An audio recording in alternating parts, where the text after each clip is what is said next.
Hello, friends. Welcome back to Trending. Today's Thursday, May 2nd. Dude, it's May, dude. It's going to be May. It's gonna be May. So many memes out there this week. So, good morning, Joe. How are you today? I'm fine. How are you, man? Doing good. Good. All right. We, of course, every week we do our best to take a news, pop culture thing, weave in our faith wherever we can. This morning, Joe, I spent quite a bit of time looking around on Google and Twitter, all kind of the normal places that we look for stories, and really, the only thing that's out there right now is all the campus riots and stuff. UCLA, there's a lot going on today. All the Israel-Palestine and the encampments on these campuses and all that kind of stuff.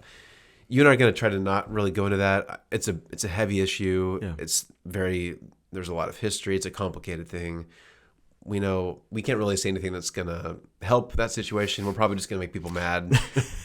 But do you want to reference that at all before we dive into a different topic today? No, obviously, this is going to be stuff that is ever present, and I think one of the, I don't know if it's a silver lining. I think it's one of the things that it's worth noting in these things is just how wonderful it is that we could be a global community. This is an issue that's going, halfway around the world from us. Yeah. Obviously, our government has worked to fund people involved in that issue, and so people have disagreement with that. But if there is a silver lining, it's that we are not so myopic to only our own needs, but we are looking at the world. We know we're connected, and I think that that's a Christian hermeneutic too. We're part of the global body of Christ, and I think we need to resist any of these notions of being so narrowly focused just on me or just on my people. But it's something that it integrates us into the wider family of God. And so I think that's probably the silver lining of it all. Why does this stuff make our heart rate race a little bit, get into some spirited discussions? It's because whatever happens anywhere matters. And I think that's maybe the thing behind the thing here. And so hopefully we can, with courteousness and respect, talk about this. Also be open to know that we're not totally informed with the limited amount that we do get to read and hear about. So anyways, do our reading, do our thinking, do our discussion, do it in a considerate way. And hopefully it makes us better people, more global people because of it. Yeah. That's good. Yeah. All right. Okay, I wanted to at least reference that. We're going to spend most of our time talking about something different today. All right. I sent you a link I found as I was doing my searching this morning that there's Catholic.com, which is like Catholic Answers. I guess there's a bunch of resources for the Catholic faith. There's a bunch of stuff on there, which first of all, I think it's kind of cool to have that. Yes. They've got, they're all on the same page about some things that they want to share with people who might have questions about faith. They're in the news this week because they released an AI model called Justin. Okay. You and I we just talked to Justin for a few minutes. I'll put a couple screen recordings up on screens. He's a handsome devil, isn't he? Handsome guy hanging out in Rome. They've got some nice little bird chirping. That's right. And a beautiful little garden. So it's trending because they released this AI model and they called him Father Justin. Oh, okay. So he's supposed to be a priestly figure. He's taking ordination vows. Yes, he's passed all the training, and the goal behind it was so that people could log on and have a conversation with this guy and ask faith questions. And he's supposed to be up on Bible, Catholic tradition, and he's got enough knowledge he can answer questions that people might have about the faith. Gotcha. So on one hand, I think you could make an argument that this is a interesting new way to use technology. Yep. On the other hand, people were upset because I think what people were the most upset about is that they called him Father. They said, this is not a priest. This is not someone who actually has spiritual authority over anybody. Right. This is an AI figment of our imagination with some coding, right? Yeah. So AI is going to continue to be a thing for the rest of our lives, probably. Right. And we, especially in church land, wrestling with what do we adopt, what do we not adopt, what do we adopt quickly, what do we adopt slowly? Where does things like a AI pastor, where does that come into play? So I guess I've got a couple specific questions for you, but since we got to talk to Justin for a few minutes, what were some of your first initial reactions to talking to this guy? Yeah, I think it's neat. So I think you just kind of wonder, okay, there's a think tank and a group of people put on a task to decide whether this would be a good idea or not. Mm-hmm. And so yes, and then pouring money into the project. How do we develop this? Yep. So you just kind of wonder, like, what was the need? Because I don't think the Catholic Church is trying to be cool, because AI is in right now, and so we've got to keep up reputationally by having an AI division ourselves. Yeah. But this obviously like emerged from a need that they heard, quite frequently, and so they wanted to pour money, take a risk, and do this, right? And so I think about what's the thing behind the thing. And the church is constantly trying to teach and instruct people, and there's been an array of ways to do that. Yeah. The old school way was to engage in that slow learning process, putting yourself in an education program, facing different professors, routinely, developing your knowledge personally. And then along the way, our culture got more literate, so you could do that from the comfort of your own home or in your own learning communities, so you didn't have to go away to school, right? Right about the time we're taking this in, Christianity Today just released an interesting article about the illiterate culture that we might be finding ourselves in. And it's not because we lacked education. Yeah. It's just people are not applying themselves to reading just volumes and volumes of work like they used to. Yeah. And so now the church and other entities have to find new ways to educate people who have no interest in reading on their own. Yeah. The attention span, perhaps, the retention of knowledge because you're reading more than listening to somebody. And so I think that the thing behind the thing is the need's still there to instruct people in our faith, so that we can have faithful followers for the next generation of being the church. Yep. But these folks are not interested in reading like Thomas Aquinas in Summa Theologica and all these other great works that came from the Roman Catholic tradition. So what's the new thing that we can use to help bring our people up to speed? And this seems to be the thing behind the thing for Father Justin. Now he's just Justin. They took Father off. It's just Justin. All right. So yeah, I think you're right. I think what's been interesting in our lifetimes, like when we were in grade school, if we wanted to find an answer to something, we would go to a book, right? If we had a question, we'd go to like an encyclopedia or a book. Right. And then in our lifetime, that evolved to search engines. Right. And then now I think AI is kind of the next iteration of that because there's so much information. But I think one valuable tool, one way the AI is valuable is that it takes everything that's out there and summarizes it, right? Yeah. Because if we were to type an answer into Google of kind of a basic theological question, we could get millions of different answers on one question. So I think what a potential good thing of something like this is I think Justin is trained, he has a language model that's trained on the Catholic theology. So he's only going to say what the Catholic Church has fed him, right? Right. So I see the benefit of having one place to kind of summarize everything that's out there. Here's a summary of what our belief is about this thing. So I see the benefit of that. Yes. But then obviously I see the blurry lines of, well, I can hear people saying questions like, well, are we going to let this guy be our pastor? Like this isn't a pastor. Right. He's maybe a glorified search engine, but he's not a pastor. Right. And that line's going to get blurrier and blurrier, right? Yes. So I'm sure you've thought about that. What do you think about that? I mean, so a pastor doesn't just teach and preach the standard company lines. And I think this actually aids the Roman Catholic faith because it's a tradition-heavy religious order. They do quote previous popes, and they quote different things that happened in different councils and whatnot. And so there are standard lines that they give for a lot of different questions out there. And so I think this is actually might be more of a helpful tool. Pastors also counsel. They also look at the nuance of somebody's life, and sure, they may retrieve from the tradition. Yeah. But they also engage with the person. If you see one congregation member, you see one congregation member. And I think this is where this model breaks down is it doesn't take into account someone's varied experience, maybe what's update in culture that also informs the faith. And so I do think that this will be a helpful tool. It doesn't get someone all the way there. So if someone says, yes, Justin's going to be my pastor. Yeah.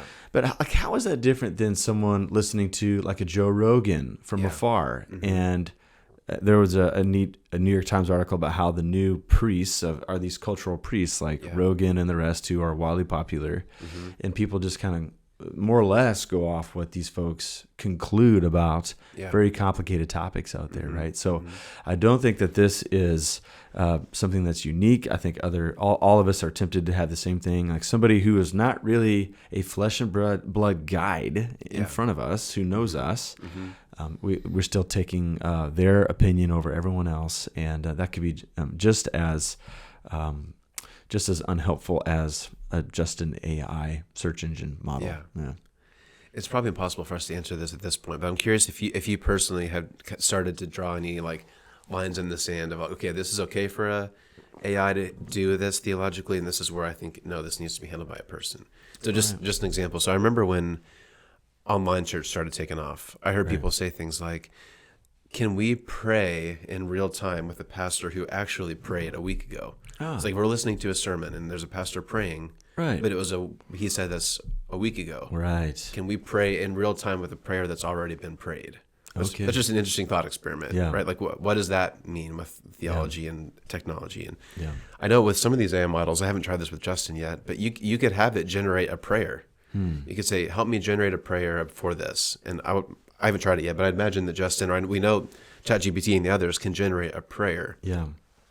That seems a little iffy, or potentially at least. So have you drawn any lines in the sand of this is where it could be helpful and this is where I think it's gone too far? Or are you still kind of wrestling with all that? Yeah, I mean, I think actually scripted prayers are fine. I mean, I think that, and I think you are too, I think the majority of church history, most Christians have read printed prayers, and they're able to kind of seek God through them. It's like it's like a window into meeting with God. So I think this goes back to a very fuzzy topic of intention. If my intention is to skip out on a real life minister or guide, because I don't want to be known deeply, I don't want to be entangled with some other human being who's going to fail me at some point. So I'm going to use a machine to sub in for as a spiritual guide. I think that we're just going to be let down. I don't think it's dangerous. I just think at some point it's just not the return on that type of habit is not going to be good. I think the church has always been a ecosystem. I think John Wesley, at least that's what people told me early in my faith. I was a Methodist early in the faith. And they said that John Wesley was famous to say the church is not an organization as much as it's an organism. And I think that understanding that difference draws us into messy Christian community. And I think Rich Fiodas, he said, you are healed in community and you're hurt in community. There's just no way around it. And so if someone's trying to get the best out of the Christian tradition, i.e. the content, the big idea teachings, but they're trying to sanitize themselves from the potential hard thing, which is getting to know people, being let down, and you letting them down. Like, I just think we're gonna have a subpar experience. And so I think that's where it breaks down. You just can't simulate a human community. At least I don't think AI can. And maybe down the road it can officially supplement it. I have my doubts about it. In regards to like getting content and summarizing very difficult topics in at least a starting point for inquiry and discussion, I think it's going to run laps around us as like human thinkers and those who could research. You can just do it so very quickly. And it's going to be able to go to things that I have not been able to study on my own because I don't know the whole internet, like an AI bot might. So I just think it is helpful. I think we can leverage it. But if we try to have it supplement human community that I think we desperately need, I do think it's going to let us down. I don't think even down the road with its advancement, it's going to be able to exchange that. That's just my wager, though. And I'd imagine most of the types of questions that someone would type into something like Justin are questions that they would, if Justin wasn't a thing, they just Google him, right? So like it's kind of just maybe a slightly more personalized search engine. So maybe, I don't know, I'm still trying to formulate where I land on all this, but maybe in instances where if we were going to ask a computer anyway, this is just another computer you can ask, and it's maybe more specialized, more trained specific. So maybe that's good. But if it starts to take over, like what you were saying, if it starts to take over what we would normally do with another human, maybe that's where the lines get kind of blurry. Is that a fair thing to? And I just think that we're seeing something. You probably have witnessed this. I started seeing this in 2015 when I was a young adult guy in Atlanta. But I started seeing like particularly young adults, so those like millennials and younger. Their taste in church is different maybe than the generations before us. I think you see it in all generations, but we just live in a time where people's preaching taste is pretty refined. Yeah. But they do want to be like, they want to come to this, church for its worship service. They really enjoy it. But they like this, pastor, is not maybe not in their own city. Yeah, right. So they kind of primarily lean upon that teaching for their preaching content, right? Yeah. So it's like they are kind of picking and choosing this a la carte spiritual experience. And I just think that that may not ever change. Yeah. I just think that's the way it's going to be. And so I think that religious AI sources are here to stay. So it's kind of like a classroom, like how like people are freaking out that ChatGPT can help somebody crank out a term paper, and not write it themselves. And so the education system is adjusting to it. Like they're trying to figure out, okay, how do we have people still write original papers for their coursework credit? When we know they're probably going to ChatGPT for at least the starting point, right? Yeah. And so, are we going to be are we going to try to tell our people, stay away from it at all costs because it's not a good, spiritual experience? Or can we, like some teachers are doing, just leverage it and say, instead of like ban it, what if we include it and help allow people to use it along with what we can provide to help round off a spiritual experience? I think that is maybe the greater opportunity down the road. Yeah. And as often the case with these kinds of things, like this is new and old, right? I was thinking the other day, do you remember, probably 20, maybe 25 years ago, do you remember Ask Jeeves? Yeah. Ask Jeeves?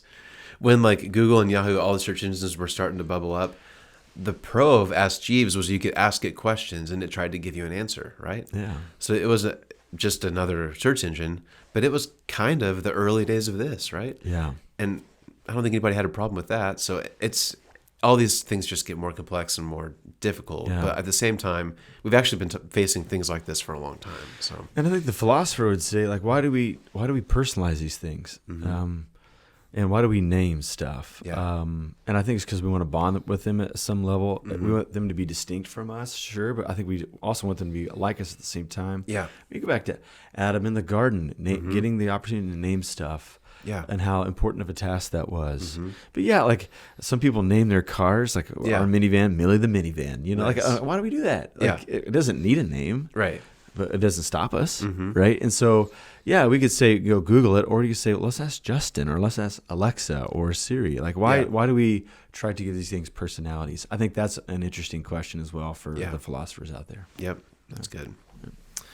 All right, well, I'm sure this will not be our last AI conversation. There'll be more to come. So if you want to check out, if you just Google Catholic Justin, I think you can go to Catholic.com/AI if you want to play with it a little bit. Yeah. Ask him some questions. You can hear some nice, calm, chirping birds in the background. Yeah, it's a nice day at the Vatican. Yes. Let us know what you asked Justin. Let's see what we can figure out together. Yeah, so. that's awesome, man. All right, ready to wrap it up? Let's do it, man. Okay. Thanks for watching. Have a great rest of your week, and see you next time. Yeah, see you next time.